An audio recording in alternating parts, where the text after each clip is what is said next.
إمامنا وقدوتنا محمد صلى الله عليه وسلم وعلى آله وأصحابه وأتباعه ومن تبعهم بإحسان إلى يوم الدين. أوصيكم عباد الله وإياي أولا بتقوى الله، فإن الله مع الذين اتقوا والذين هم محسنون. أما بعد، أعوذ بالله من الشيطان الرجيم. أم كنتم شهداء إذ حضر يعقوب الموت إذ قال لبنيه ما تعبدون من بعدي قالوا نعبد إلهك وإله آبائك إبراهيم وإسماعيل وإسحاق إلها واحدا ونحن له مسلمون. وقال تعالى: المال والبنون زينة الحياة الدنيا والباقيات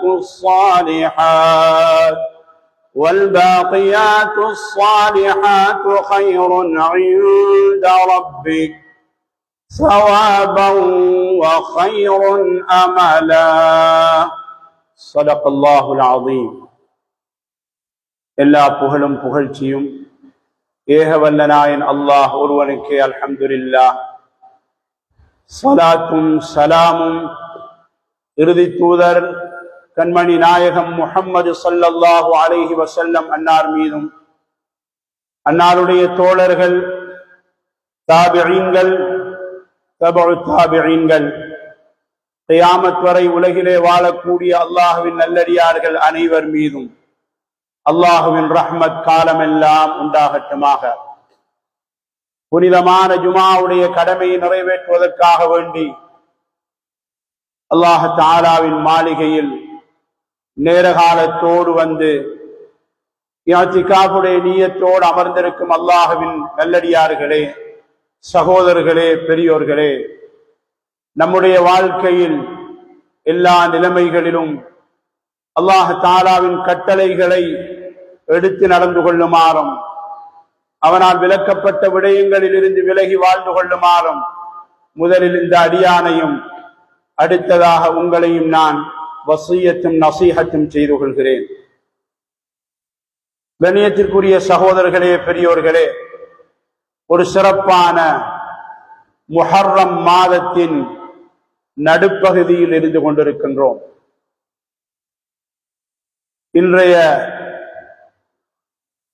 குதுபாவுக்கான தலைப்போ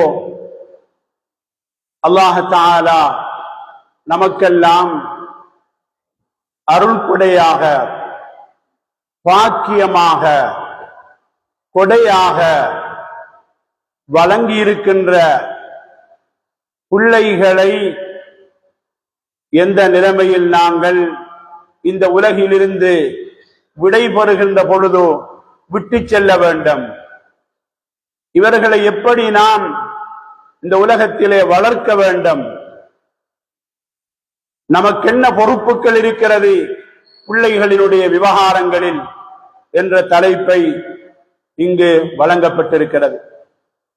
கண்ணியமானவர்களே, அல்லாஹ் தஆலா பிள்ளை பாக்கியத்தை குர்ஆனிலே பல இடங்களில் பலவாறாக சொல்லுகிறான். ஒரு இடத்தில் அல்லாஹ் அருள்கொடை என்று சொல்லுகிறான். இன்னும் ஒரு இடத்திலே அல்லாஹ் அல் மாலு வல் பனூன ஸீனத்துல் ஹயாத்தித் துன்யா, குழந்தை செல்வமும் பொருளாதாரமும் இந்த உலகத்தினுடைய அழகு அலங்காரம் என்று அல்லாஹ் சொல்லுகிறான். இன்னும் ஒரு இடத்திலே சூரத்துல் அன்ஃபால் இன்னமா அம்வாலுக்கும் வ அவுலாதுக்கும் ஃபித்னா, இந்த பொருள் செல்வமும் இந்த குழந்தை செல்வமும் உங்களுக்கு சோதனைக்காக தரப்பட்டிருக்கிறது. இந்த சோதனையில் நீங்கள் வெற்றி அடைய வேண்டும். இந்த குழந்தையின் ஊடாக, இந்த பணத்தின் ஊடாக நீங்கள் சரியான முறையில் அதனை பாவித்து அந்த சோதனையில் இருந்து நீங்கள் வெற்றி அடைய வேண்டும் என்பதையும் அல்லாஹ் சொல்லுகிறான்.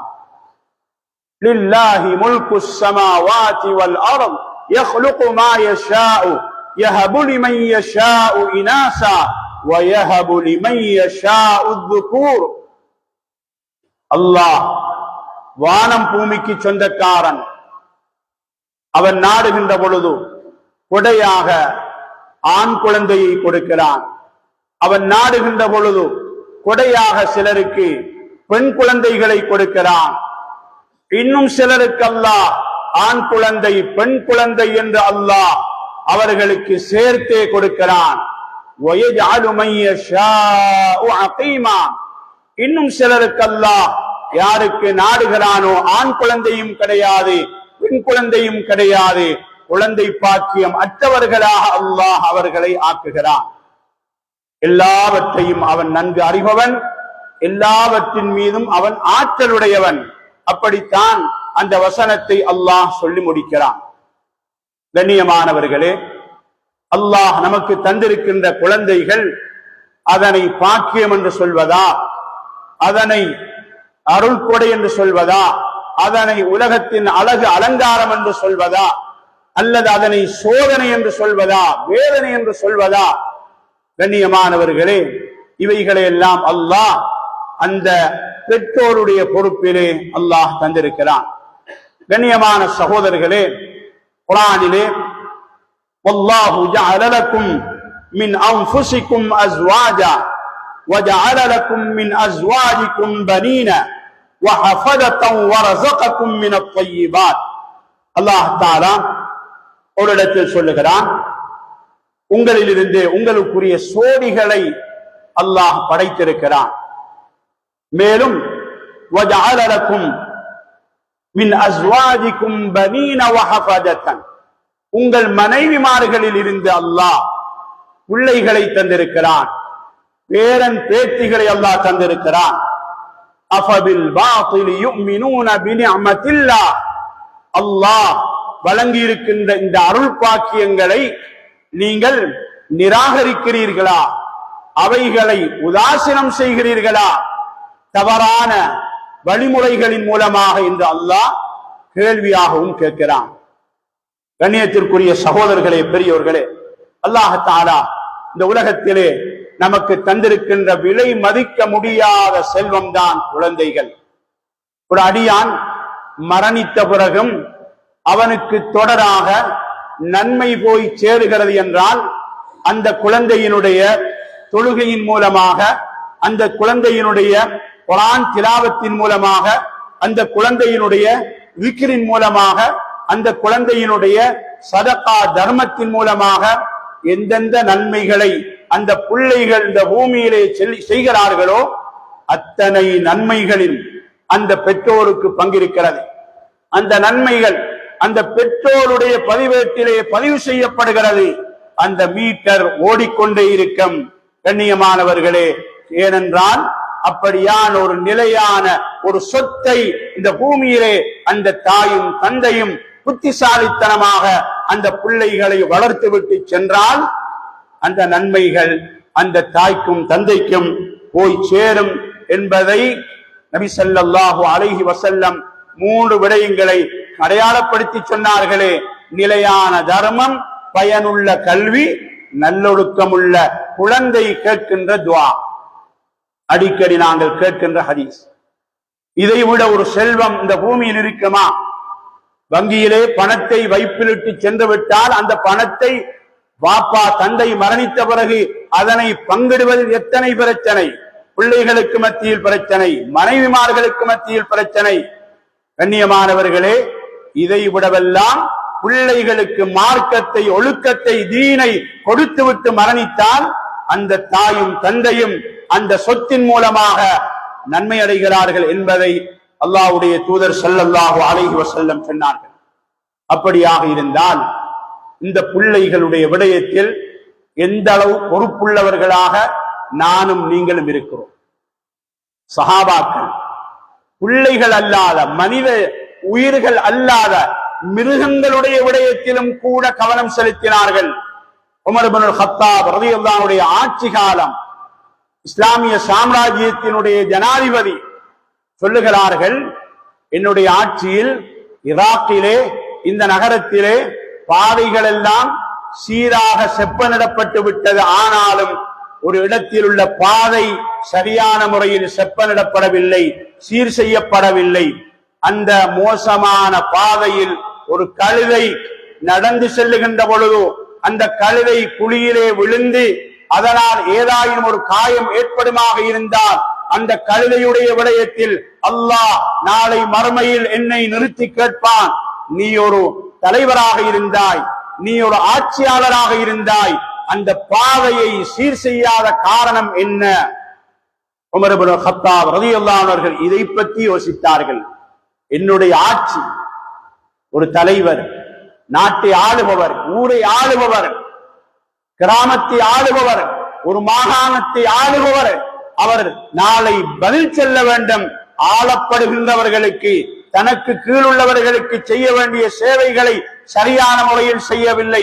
அவரும் அவருடைய குடும்பமும் அவருடைய பரம்பரை மாத்திரம் அனுபவிக்குமாக இருந்தால், கண்ணியமானவர்களே, மக்களுக்கு சேவை செய்யவில்லை, நாளை மறுமையில் அதற்காக அவர் நிறுத்தப்படுவார். உமர் இப்னுல் கத்தாப் ரலியல்லாஹு அன்ஹு அவர்கள் கால்நடைகளுடைய விஷயம், ஒரு கழுதையுடைய விஷயத்தில் கவலைப்பட்டார்கள் என்றால், என்னுடைய ஆண் பிள்ளைகள், என்னுடைய பெண் பிள்ளைகள், அவர்களுடைய விடயத்தில் நான் எப்படி கவலைப்பட வேண்டும், நான் எப்படி சிந்திக்க வேண்டும்? யாக்கூப் அலைஹிஸ்ஸலாமுடைய மரணம், நான் ஓதிய வசனம், சூரத்துல் பக்கராவிலே வந்திருக்கின்ற வசனம். யாக்கூப் அலைஹிஸ்ஸலாம் மரணப்படுக்கையில் இருக்கிறார்கள். பிள்ளைகளை வைத்து என்ன சொன்னார்கள்? என்னுடைய வங்கி பணம் இப்படி இருக்கிறது, இப்படி செய்து கொள்ளுங்கள், என்னுடைய தோட்டம் இத்தனை ஏக்கர்கள் இருக்கிறது, வாய்க்கால்கள் இருக்கிறது, அல்லது இத்தனை கடைகள் இருக்கிறது, இதனை இப்படி நீங்கள் பிரித்துக் கொள்ளுங்கள் என்று யாக்கூப் அலைஹிஸ்ஸலாம் தன்னுடைய பிள்ளைகளுக்கு சொல்லவில்லை. என்ன சொன்னார்கள்? மரணம் நெருங்கிவிட்டது, பிள்ளைகளை விட்டு மனைவியை விட்டு பிரியாவிடை பெறப் போகிறார்கள். அந்த நேரத்தில் கேட்கிறார்கள், மா தஅபுதூன மின் பஅதி, பிள்ளைகளே, எனக்கு பின்னால நீங்க யாரை வணங்கி வழிபடப் போகிறீர்கள்? அவருடைய உள்ளத்தில் கவலை. எத்தனை தந்தைமார்களுடைய உயிர் பிரிய போகிறது, மரணப்படுக்கையில் இருக்கிறார்கள். மகன் வாழ்க்கையில் சஜ்தா செய்வது கிடையாது, மனைவி வாழ்க்கையில் சஜ்தா செய்வது கிடையாது, மகள் வாழ்க்கையில் சஜ்தா செய்வது கிடையாது, மகளை முடித்துக் கொடுத்த மருமகன் வாழ்க்கையில் பள்ளி பக்கம் போனது கிடையாது. இந்த வாப்பா சக்கராத்தை அனுபவிக்கிறார், உயிருக்கு போராடி கொண்டிருக்கிறார். அந்த நேரத்திலும் கூட சொத்தை பற்றி, பொருளாதாரத்தை பற்றி மனைவியோடும் பிள்ளைகளோடும் பேச வாய்ப்பு கிடைத்தால் பேசுகிறார். கண்ணியமானவர்களே, நபி யாக்கூப் அலைஹிஸ்ஸலாமுடைய கவலை, எனக்கு பின்னால் யாரை வணங்கி வழிபடப் போகிறீர்கள்? எல்லோரும் சொன்னார்கள், தந்தையே கவலைப்பட வேண்டாம், நீங்கள் யாரை வணங்கி வழிபட்டீர்களோ, உங்களுடைய பெற்றோர்களாகிய இஸ்ஹாக் யாக்கூப் போன்றவர்கள் எல்லாம் யாரை வணங்கி வழிபட்டார்களோ அந்த அல்லாஹ் ஒருவனை மாத்திரம்தான் நாங்கள் வணங்கி வழிபடுவோம், அதிலே எந்த கவலையும் கொள்ள வேண்டாம். தந்தையே, உங்களுடைய பயணத்தை அமைதியாக நிம்மதியாக ஆரம்பியுங்கள். பிள்ளைகள் வாப்பாவுக்கு ஆறுதல் சொன்னார்கள். கண்ணியமான சகோதரர்களே, எனவேதான் ஒரு தாயும் தந்தையும் அந்த பிள்ளையினுடைய எதிர்கால முன்னேற்றத்தில், அவர்களுடைய வளர்ப்பில் பங்குதாரிகளாக இருக்கிறார்கள். ஒரு கட்டடம் 4 தூண்களை கொண்டு அமைவது போல அந்த குடும்பம் என்பது கணவன் மனைவியை கொண்டு ஆரம்பமாகிறது. எனவேதான் அந்த குடும்பத்தில் இணைகின்ற அந்த ஆண், எனக்கு அல்லாஹ் வழங்க இருக்கின்ற அந்த சந்ததிகள் எப்படியானவர்களாக மாற வேண்டும், ஒரு திட்டமிட வேண்டும், ஒரு கனவு காண வேண்டும். நம்முடைய நபிமார்கள் கனவு கண்டார்கள், நம்முடைய சஹாபாக்கள் கனவு கண்டார்கள்.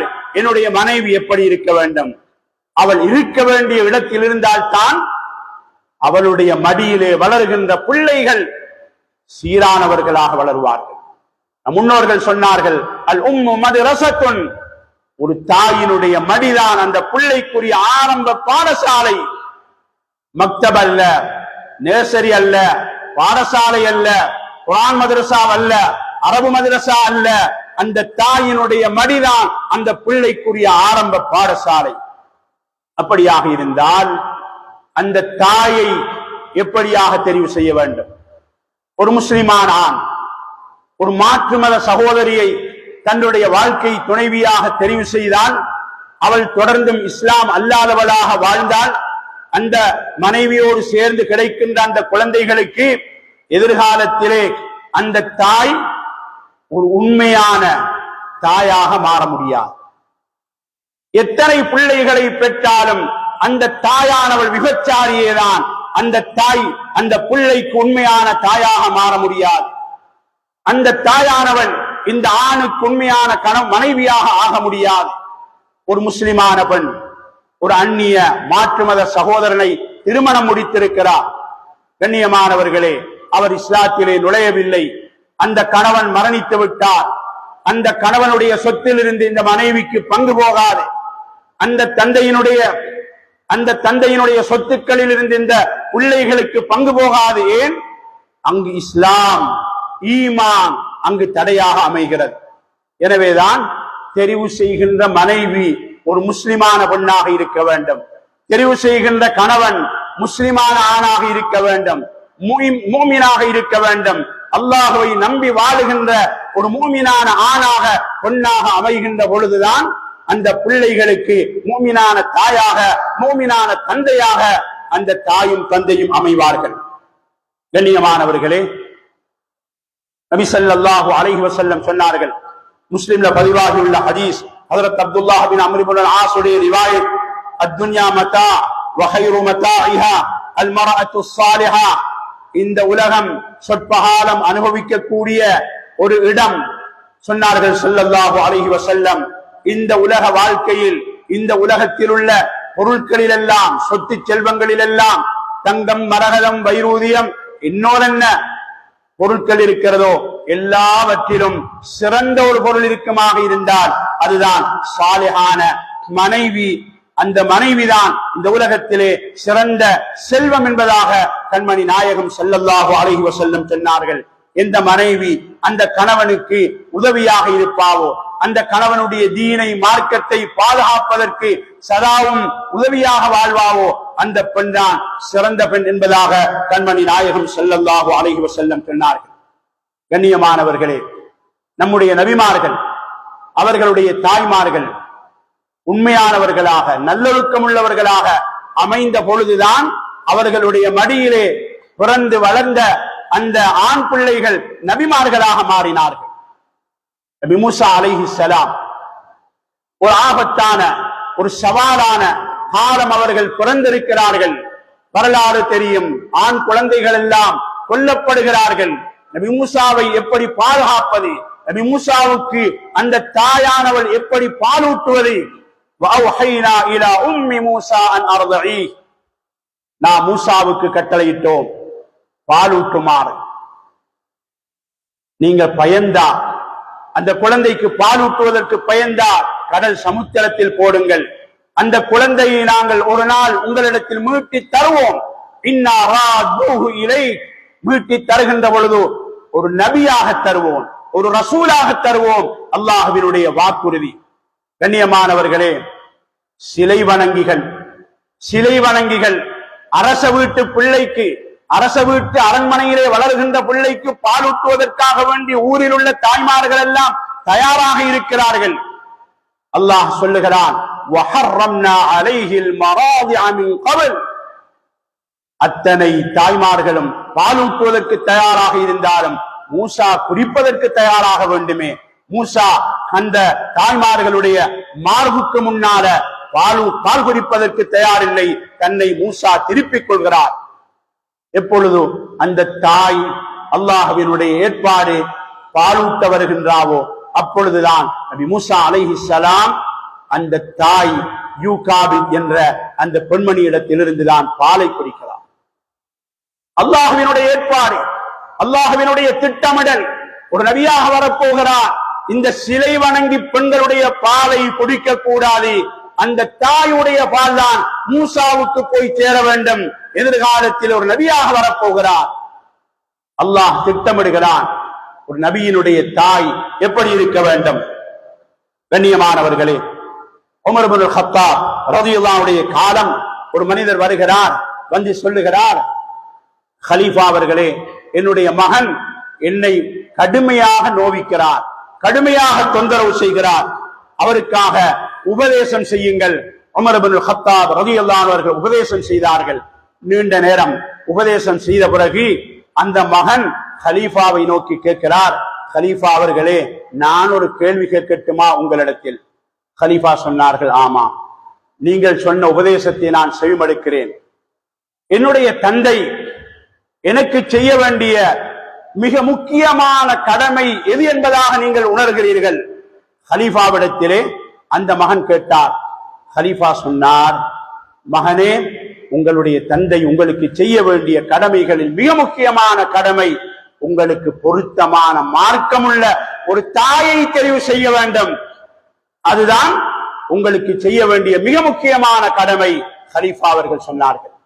கண்ணியமான சகோதரர்களே, எனவே ஒரு தாயை தெரிவு செய்வது, அந்த தாயின் மூலமாக உருவாகின்ற பிள்ளைகள் எதிர்காலத்திலே சிறந்தவர்களாக, இமாம்களாக, நபிமார்களாக மாற வேண்டுமாக இருந்தால் அந்த தாயானவள் நல்லவளாக இருக்க வேண்டும். அந்த தாயினுடைய மடி பொருத்தமாக இருக்க வேண்டும். இப்ராஹிம் அலைஹிஸ்ஸலாம் ஹாஜரை இஸ்மாயில் அலைஹிஸ்ஸலாமுடன் மக்காவிலே அந்த கரடு முரடான அந்த பாலைவன பூமியிலே, எந்த விதமான வசதி வாய்ப்புகளும் இல்லாத பூமியிலே விட்டு செல்லுகின்ற பொழுது அந்த ஹாஜர் கேட்ட கேள்வி, அல்லாஹு அமரக பிஹாதா, இப்ராஹிமே, இது அல்லாஹ்வினுடைய கட்டளையா? தன்னன் தனியாக இந்த இடத்திலே விட்டு செல்லுகிறீர்கள்? இப்ராஹிம் அலைஹிஸ்ஸலாம் சொன்னார்கள், நாம், ஆமாம். சொன்னார்கள், வல்லாஹி லய்யுதையனா அபதா. அந்த தாய் ஹாஜர் சொன்னார்கள், அல்லாஹ் மீது சத்தியமாக சொல்லுகிறேன், அல்லாஹ்வினுடைய கட்டளை என்ற காரணத்தினால் நீங்கள் விட்டு சென்றால் அல்லாஹ் ஒரு பொழுதும் எங்களை வீணாக்க மாட்டான். இன்று ஹஜ்ஜுக்கு பின்னால் உள்ளவைகள் எல்லாம் அவர்களுடைய தியாகம். கண்ணியமானவர்களே, அந்த தாயுடைய ஈமான், அந்த தாயுடைய பக்குவத்தில் வளர்ந்த அந்த இஸ்மாயில் அவரை அறுத்து பலியிட வேண்டும் என்று நபி இப்ராஹிம் அலைஹிஸ்ஸலாம் கனவு கண்டதும் மகனிடத்தில் சொல்லுகின்ற பொழுது அந்த மகன் என்ன சொன்னார்? அது யாருடைய மகன்? அது ஹாஜருடைய மகன் அல்லவா? அது ஹாஜருடைய மடியில் வளர்ந்த அந்த பிள்ளை அல்லவா? ஆலயா அபதி ஃபஅல் மா துமர் சதஜிதுனி. பாப்பா, தந்தையே, நீங்க கண்ட கனவை தாராளமாக நிறைவேற்றுங்கள், என்னை ஒரு பொறுமையாளர்களில் ஒருவராக கண்டுகொள்வீர்கள். அது ஹாஜருடைய மடியில் வளர்ந்த பிள்ளை இஸ்மாயில். நூஹ் நபியினுடைய மனைவி. குர்ஆன் தெளிவாக சொல்லுகிறது, சூரத்து தஹரீம், இரண்டு காஃபிரான பெண்களை பற்றி அல்லாஹ் சொல்லுகிறான். நபி நூஹ் அலைஹிஸ்ஸலாமுக்கு மாற்றமாக வாழ்ந்தவன், நபி லூத் அலைஹிஸ்ஸலாமுக்கு மாற்றமாக வாழ்ந்தவன். அந்த நபி நூஹ் அலைஹிஸ்ஸலாமுடைய மனைவியினுடைய மடியிலே வளர்ந்த மகன் வெள்ளம் வரப்போகிறது. தந்தையினுடைய மார்க்கத்தை மகன் ஏற்றுக்கொள்ளவில்லை. கடைசியில் வாப்பா தந்தை சொல்லுகிறார், யா புனையர்க்கம்மானா, மகனே, எங்களோடு ஏறிக்கொள்ளும், இந்த அல்லாஹ்வை நிராகரிப்பவர்களோடு நீ சேர்ந்து விட வேண்டாம். அந்த நேரத்தில் மகன் என்ன சொன்னான்? அந்த நபியுடைய மனைவியாக இருந்தாலும் அது காஃபிரான மனைவி. காஃபிரான மனைவியினுடைய மடியிலே வளர்ந்த பிள்ளை சொல்லுகிறது, ஆல சஆவி இலா ஜபலி யாசிமுனி மினல் மா. பாப்பா, வரக்கூடிய வெள்ளத்திலிருந்து நான் ஒதுங்கிக் கொள்வேன், ஒரு மலை அடிவாரத்தின் பக்கமாக, நீங்க உங்களோட வேலையை பாருங்க. என்ன நடந்தது? கண்ணியமானவர்களே, அது ஹாஜருடைய மடியில் வளர்ந்த பிள்ளை இஸ்மாயில். இது நபி நூஹ் அலைஹிஸ்ஸலாமுடைய அந்த காஃபிரான மனைவியினுடைய மடியிலே வளர்ந்த பிள்ளை இப்படி சொன்னது.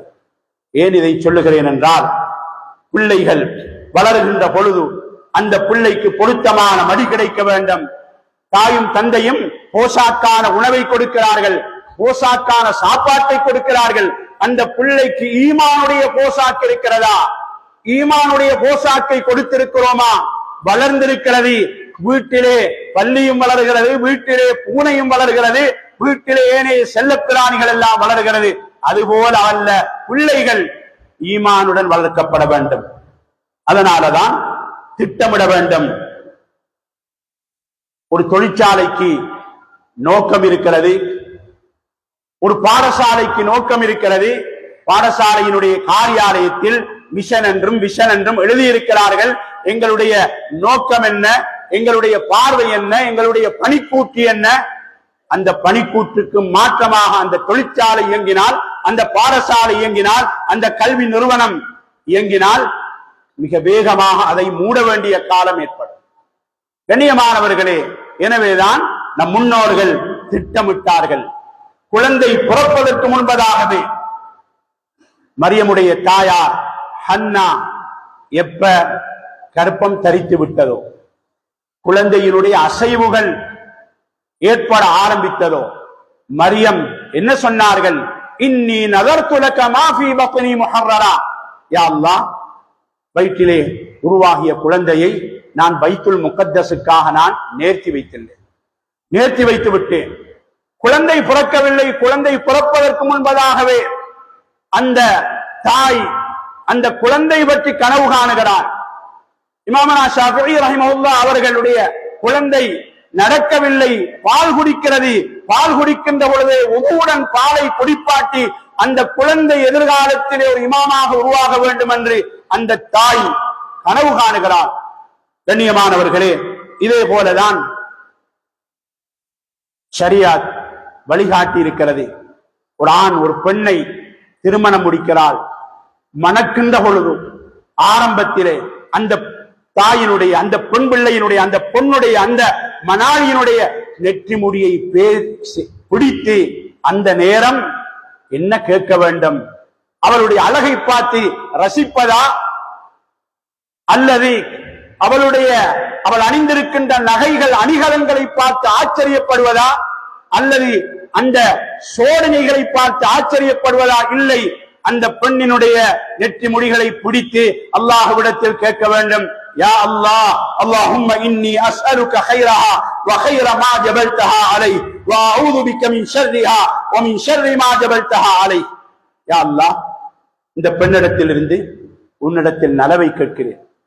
இந்த பெண்ணிடத்தில் இயற்கையாக என்னென்ன நலவுகளை எல்லாம் நீ படைத்து வைத்திருக்கிறாயோ அவைகளை உன்னிடத்தில் கேட்கிறேன். இந்த பெண்ணிடத்திலிருந்து ஏற்படுகின்ற தீங்குகள் உன்னிடத்தில் பாதுகாப்பு கேட்கிறேன். இந்த பெண்ணிடத்தில் இயற்கையாக என்னென்ன மோசமான குணாதிசயங்கள் இருக்குமோ அவைகளிலிருந்து நான் பாதுகாப்பு தேடுகிறேன். வாழ்க்கையில் நுழைகின்ற பொழுதே, வாழ்க்கையை ஆரம்பிக்கின்ற பொழுதே அல்லாஹ்விடத்தில் பாதுகாப்பு தேட வேண்டும். வீட்டை திறக்கின்ற பொழுதோ, வாகனத்தை வாங்குகின்ற பொழுதோ, கடையை திறக்கின்ற பொழுதோ துஆ ஓதுவதை போல அல்ல. இது அதைவிட பெரிய ஒரு காரியத்தை நாங்கள் செய்கிறோம். அதற்கு பின்னால அது மாத்திரமா, எவ்வளவு திட்டமிடல்! அதற்கு பின்னால இந்த ஆண் அந்த பெண்ணை சந்தித்த பிறகு, தனியான ஒரு கட்டத்தை சந்தித்த பிறகு ஸல்லல்லாஹு அலைஹி வஸல்லம் அங்கும் வழிகாட்டினார்கள். இது சாதாரண திட்டமிடல் அல்ல. சொன்னார்கள், அல்லாஹும்ம ஜன்னிபி ஷைத்தான் வ ஜன்னிப்னா ஃபீமா ரஸக்தனா. ஆணும் பெண்ணும் வீடு கூடிய பிறகு இரண்டு பேரும் கேட்க வேண்டும், இரண்டு பேரும் கேட்க வேண்டும். இது ஒரு கூட்டான துஆ. யா அல்லாஹ், எங்களை ஷைத்தானுடைய தீங்கிலிருந்து பாதுகாத்து, எங்களுக்கு நீ வழங்கக்கூடிய பிள்ளை செல்வங்களை ஷைத்தானுடைய தீங்கிலிருந்து பாதுகாத்து விடு. இந்த துஆவை ஓதினார்கள். தஹஜ்ஜுதை தொழுதார்கள். சுபஹுடைய தொழுகை அல்ல, தஹஜ்ஜுதை தொழுதார்கள். கணவனும் மனைவியும் அல்லாஹ்விடத்தில் பிரார்த்திக்க ஆரம்பிக்கிறார்கள். ரப்பனா ஹப் லனா மின் அஸ்வாஜினா வ ذُرِّيَّاتِنَا قُرَّةَ அயுன். யா அல்லாஹ், யா அல்லாஹ். கணவனும் மனைவியும் தஹஜ்ஜுதில் அழுகிறார்கள். காரியங்கள் நடந்துவிட்டது. அல்லாஹ்விடத்தில் ஒப்படைக்கிறார்கள். எங்களுடைய சந்ததிகளில், மனைவி மக்களில் கண் குளிர்ச்சியை தா. அவளுடைய அழகை வைத்தல்ல, அவளுடைய உடையை வைத்தல்ல, அவளுடைய அணிகலன்களை வைத்தல்ல, அவளுடைய சொத்துக்களை வைத்தல்ல, அல்ல அந்த மாப்பிள்ளையினுடைய நிறத்தை வைத்தல்ல. யா அல்லாஹ், இவர்களுடைய மார்க்கத்தில் கண் குளிர்ச்சியை தா. எங்களை தக்வா உள்ளவர்களுக்கு தலைவர்களாக ஆக்கி, தாயும் தந்தையும் தக்வா உள்ளவர்களை வழிநடத்துகின்ற தலைவர்களாக ஆக்க வேண்டும். இப்படியான திட்டமிடல் தான் எங்களுக்கு தேவை. கண்ணியமானவர்களே, அந்த வகையில் அல்ஹம்துலில்லாஹ், அல்லாஹ் தஆலா குழந்தை பாக்கியங்களை மிகப்பெரிய பாக்கியமாக எங்களுக்கு தந்திருக்கிறான். நம் முன்னோர்கள் திட்டமிட்டார்கள். இமாமனா ஷாஃபிஈ ரஹிமஹுல்லாஹ் அவர்கள் அவர்களுடைய தாயார் தன்னுடைய குழந்தையை ஷாஃபிஈ ரஹிமஹுல்லாஹ் அவர்களை காபாவை வலம் வருகிறார்கள். தூக்கி கொண்டு வலம் வருகின்ற பொழுது ஜம்சம் கிணறு அன்றைய காலத்தில் ஹஜ்ஜுக்கு சென்றவர்களுக்கு தெரியும், அது வெளிப்படையாக பார்க்கக்கூடிய ஒரு தோற்றத்தில் இருந்தது.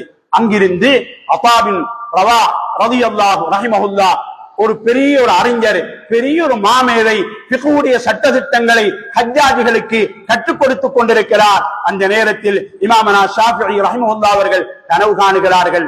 அவர்களுடைய தாயார், இந்த அகாபின் ரவாஹை போல என்னுடைய மகன் எதிர்காலத்தில் ஒரு அறிஞராக மாற வேண்டும், ஒரு மார்க்க மேதையாக மாற வேண்டும். அந்த தாய் கண்ட அந்த கனவுதான் இமாமனா ஷாஃபிஈ ரஹிமஹுல்லாஹ் அவர்களை இந்த உலகத்திற்கு அந்த தாயாரால் கொடுக்க முடிந்தது.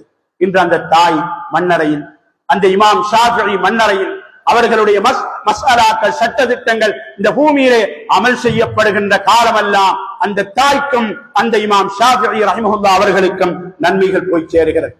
கண்ணியமானவர்களே, எனவே நம்முடைய தாய்மார்கள் இமாம் ஷாஃபிஈ ரஹிமஹுல்லாஹ், இமாம் அபூ ஹனீஃபா, இமாம் மாலிக், இமாம் அஹ்மத் பின் ஹம்பல் ரஹிமஹுல்லாஹ் போன்ற அந்த இம்மாக்களுடைய தாய்மார்களை போல மாறாத வரைக்கும் அவர்களுடைய பக்குவம், அவர்களுடைய பேணுதல், அவர்களுடைய சுத்தம் நம்முடைய தாய்மார்களிடத்தில் மனைவிமார்களிடத்தில் வராத வரைக்கும், தந்தைமார்களிடத்தில் வராத வரைக்கும் அந்த இமாம்களை கியாமத் வரைக்கும் இந்த பூமியிலே நாங்கள் காண முடியாது.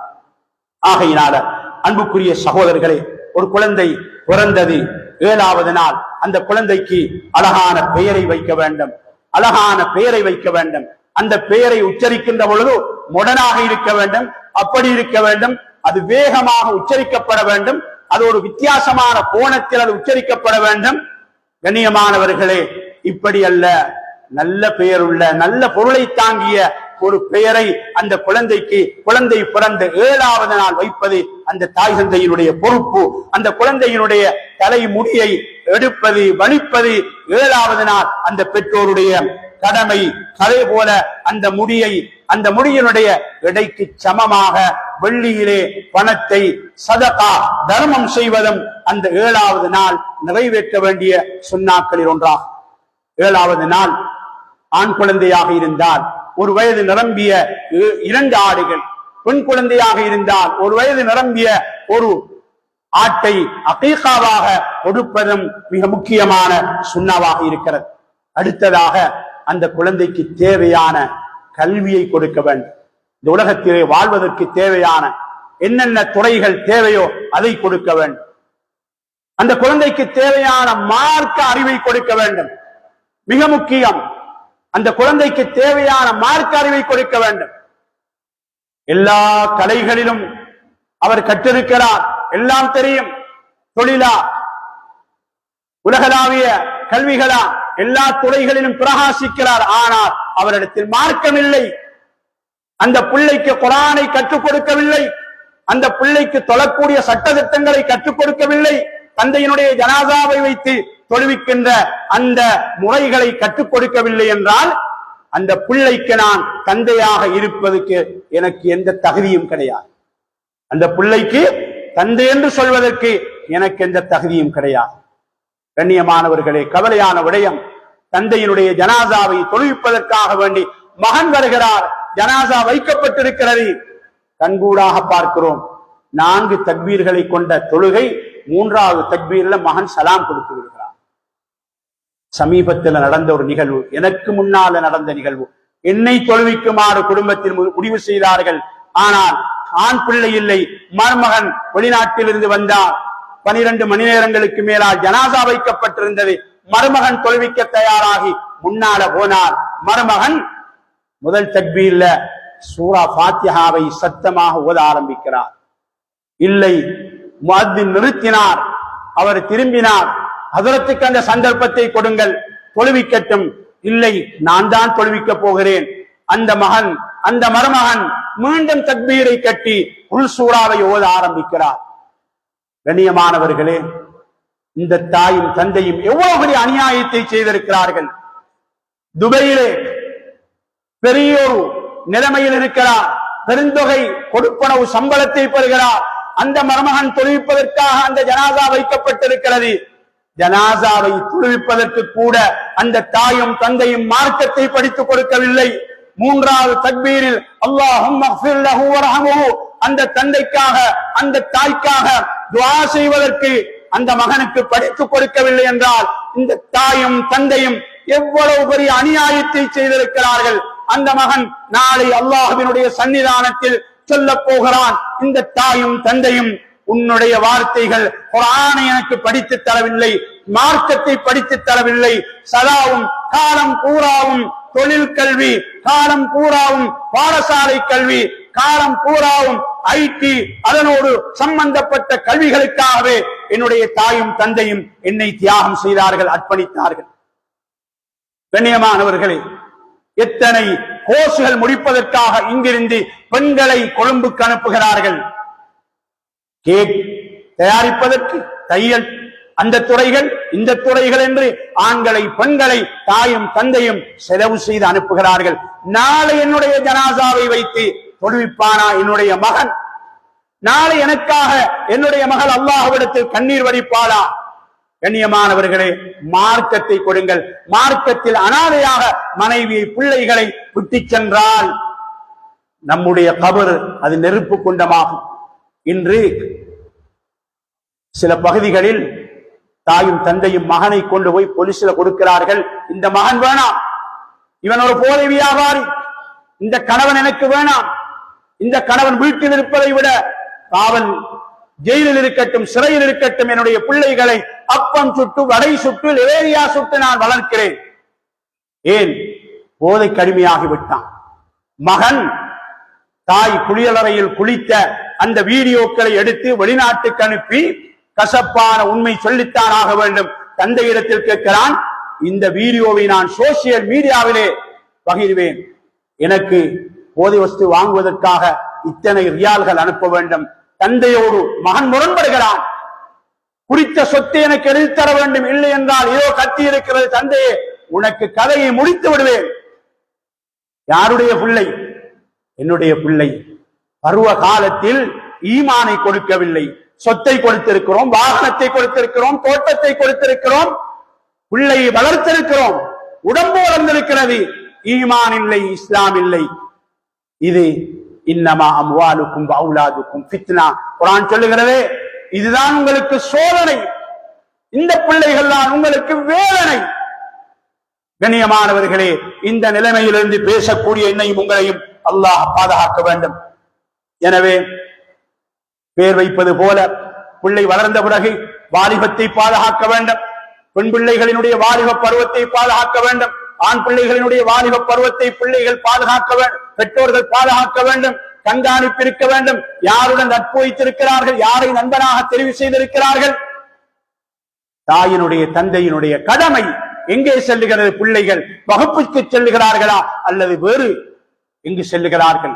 எல்லா கவனமும் எல்லா கண்காணிப்பும் சிசிடி கேமராக்களை விட எங்களுடைய கண்காணிப்பு இருக்க வேண்டும்.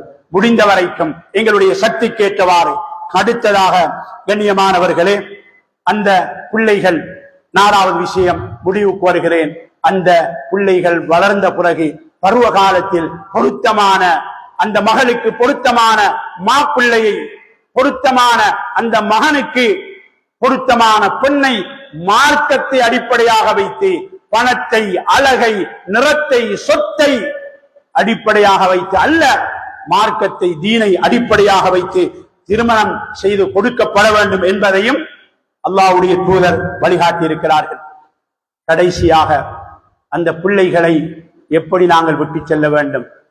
நன்றி கட்ட பிள்ளைகளாக அல்லாமல், தந்தையினுடைய சொத்திலே வாழுகிறார், தந்தையினுடைய வாகனத்தை ஓடுகிறார், தந்தையினுடைய தோட்டத்திலே வாழுகிறார், அந்த தந்தையை மறந்தவராக நன்றி கட்ட பிள்ளைகளாக விட்டு செல்லக்கூடாது.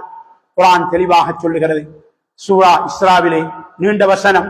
பெற்றோருக்கு சி என்ற வார்த்தை கூட சொல்ல வேண்டாம் என்று அல்லாஹ் சொல்லிவிட்டு அழகான துஆவை அல்லாஹ் சொல்லித் தருகிறான். அந்த துஆவை பிள்ளைகளை மனனம் செய்ய வையுங்கள், நீங்கள் மனனம் செய்யுங்கள். நம்முடைய பெற்றோர்கள் மண்ணறையில் வாழுகிறார்கள், அவர்களுக்காக துஆ செய்யுங்கள். அவர்களுடைய மண்ணறைகள் எங்களுடைய பார்வைக்கு மறைக்கப்பட்டிருக்கிறது. பல 100 வருடங்கள் வாழுகிறார்கள். அவர்களுடைய கபறுகள் வெளிச்சமாக இருக்கிறதா? அவர்களுடைய கபறுகள் நெருப்பு குண்டமாக இருக்கிறதா? எங்களுக்காக இரவை தியாகம் செய்தார்கள், எங்களுக்காக பகலை தியாகம் செய்தார்கள். அந்த தாயும் தந்தையும் கண்ணியமானவர்களே, ஹமலத்துஹு உம்முஹு குரஹா வவதாத்துஹு குரஹா, கஷ்டத்துக்கு மேல் கஷ்டத்தோடு அந்த தாயானவள் உன்னை சுமந்து கொண்டால், கஷ்டத்துக்கு மேல் சிரமத்தை அனுபவித்து உன்னை பிரசவித்தால், அந்த தாயையும் தந்தையும் மறந்து விட வேண்டாம் என்று குர்ஆன் அடிக்கடி புத்தி சொல்லுகிறது. ரப்பனா ரப்பிர்ஹம்ஹுமா கமா ரப்பயானி ஸகீரா, ரப்பனா ரப்பிர்ஹம்ஹுமா கமா ரப்பயானி ஸகீரா. சின்ன துவா, மனனம் செய்யுங்க, வீட்டில் எழுதி போடுங்க. யா அல்லாஹ், சிறு பராயத்தில் என்னுடைய தாயும் தந்தையும் எப்படி எனக்கு அன்பு காட்டி வளர்த்தார்களோ அதே போல யா அல்லாஹ் என்னுடைய தாயின் மீதும் தந்தையின் மீதும் அன்பு காட்டி விடு. தாயும் மீதும் தந்தையின் மீதும் அன்பு காட்டி விடு. முடிந்தால் உதுவோடு தூங்குவதற்கு முன்னால சஜிதாவில் இருந்து உங்களுடைய தாய் தந்தையர்களை நினைத்து கண்ணீர் வடியுங்கள். உங்களுக்கு அலிவை சொல்லித்தந்த, ஆனா ஆவண்ணாவை சொல்லித்தந்த, ஏபிசிடியை சொல்லித்தந்த அந்த ஆசான்களுக்காக கொஞ்ச நேரம் சஜிதாவிலே கண்ணீர் வடியுங்கள், தஹஜ்ஜுதிலே கண்ணீர் வடியுங்கள். கண்ணியமானவர்களே, நாம் நம்முடைய பெற்றோருக்காக கண்ணீர் வடித்தால் நாளை நம் பிள்ளைகள் நமக்காக கண்ணீர் வடிப்பார்கள். நாம் நன்றி கட்டவர்களாக இந்த பூமியிலே வாழ்ந்து மரணித்தால் நாளை நம் பிள்ளைகள் நமக்காக கண்ணீர் வடிக்க மாட்டார்கள். சில போது நம்முடைய ஜனாசாக்களை ஊரவர்கள் இறங்கி நல்லடக்கம் செய்வார்கள், மற்றவர்கள் தொழுவிப்பார்கள். அந்த நேரத்தில் நம்முடைய பிள்ளைகள் எங்கோ நின்று பேசிக் கொண்டிருப்பார்கள். கண்ணியமானவர்களே, நாம் மரணித்து சில வினாடிகளுக்கு பின்னால நம்முடைய சொத்துக்களை பங்கிடுவதில் சண்டை போடுவார்கள். நம்முடைய சொத்துக்கள் எப்படி வந்து சேர வேண்டும் என்ற விடயத்தில் தந்திரங்களை கையாளுவார்கள், சூழ்ச்சி செய்வார்கள். ஏன்? இந்த தாயும் தந்தையும் மார்க்கத்தை கொடுக்கவில்லை, தீனை கொடுக்கவில்லை. ஆகையினால அன்புக்குரியவர்களே, ஒன்றை மாத்திரம் சொல்லி முடிக்கிறேன். ஒரு ஜனாசா, ஒருவர் மரணித்தார். இதற்கு முன்னரும் சொல்லி இருப்பேன். அந்த ஜனாசா அடக்கம் செய்யப்பட இருந்தது 4 மணிக்கு மாலை நேரம். ஆனால் அந்த ஜனாசா மாலை 3 மணிக்கு நல்லடக்கம் செய்யப்பட்டது. காரணம் என்ன? பிள்ளைகள் லட்சாதிபதிகள், கோடீஸ்வரர்கள். அந்த தந்தையினுடைய ஒரு கடையை விற்றால் அந்த கடன்களை அடைக்க முடியும். சொன்னார்கள், இல்லை, கடனாளிகள் வந்து விடுவார்கள், அதனால அது எங்களுடைய குடும்பத்துக்கு அகௌரவத்தை தரும், கேவலத்தை தரும். அதனால முன்கூட்டியே ஜனாசாவை நல்லடக்கம் செய்தோம். இப்படியான நன்றி கட்ட பிள்ளைகளை இந்த பூமியிலே நாங்கள் விட்டு செல்லக்கூடாது. அல்லாஹ் பாதுகாக்க வேண்டும். வல்ல நாயன் அல்லாஹ் நமக்கு தந்திருக்கின்ற குழந்தைகளை கண்குளிர்ச்சியானவர்களாக, மனைவிமார்களை கண்குளிர்ச்சியானவர்களாக வல்ல நாயன் அல்லாஹ் நம் அனைவருக்கும் தந்தருள்வானாக. அந்த குழந்தைகளின் ஊடாக மேலான சுவர்க்கத்தை அல்லாஹ் நம் அனைவருக்கும் தந்தருள்வானாக. وآخر دعوانا أن الحمد لله رب العالمين. الحمد لله رب العالمين.